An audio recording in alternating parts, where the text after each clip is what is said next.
Го притворија, ама не го донесоа во судница. Денешното рочиште Таргет тврдина се одложи.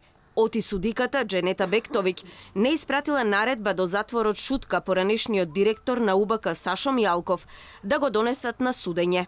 Кратко било времето, рече судиката. По барање на СЈО, поранешниот прв контраразузнавач е притворен синоќа во 19 часот и 55 минути. Така одлучил кривичниот совет на Скопска единица. Докази во решението зошто е одредена мерката нема, тврди еден од неговите адвокати. Одбраната смета дека без да се повика да се сосуша обвинетиот за предлогот за одредување на мерка притвор, дека е недозволиво да му се одреди мерка притвор.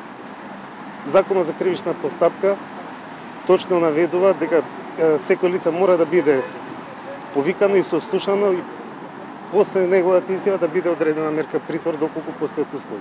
Кои докази ги има специјалното јавно обвинителство? Решението не е добиено, во решението не се специфицирани докази. Против Мијалков во судот во Скопје се водат неколку кривични постапки кои траат повеќе од една година.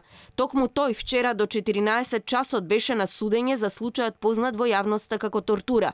Истиот ден доцна попладнето, СЈО побарало од истиот суд да му одреди мерка притвор и тој да биде јавно уапсен. Само пред една недела, специјалната обвинителка Катица Јанева објаснуваше зошто нејзиното обвинителство не бара притвор за Сашо Мијалков. За Сашо Мијалков има веќе мерки и дека ги почитува мерките и дека се јавува на суд, сметавме дека е доволно, бидејќи сега веќе ќе се прават други проценки, можеби ќе се побара, но мислам дека не е за Сашо Мијалков. Што стои во позадина на новата одлука на СЈО, обвинителите Пеливанов и Ајро денеска не сакаа да објаснат, одбегнувајќи ги камерите. Во решението на судот како причина за мерката притвор е опасност од бегство, а таквите наводи биле поради финансиската состојба на Мијалков, што не е новина ниту за судот, ниту за СЈО.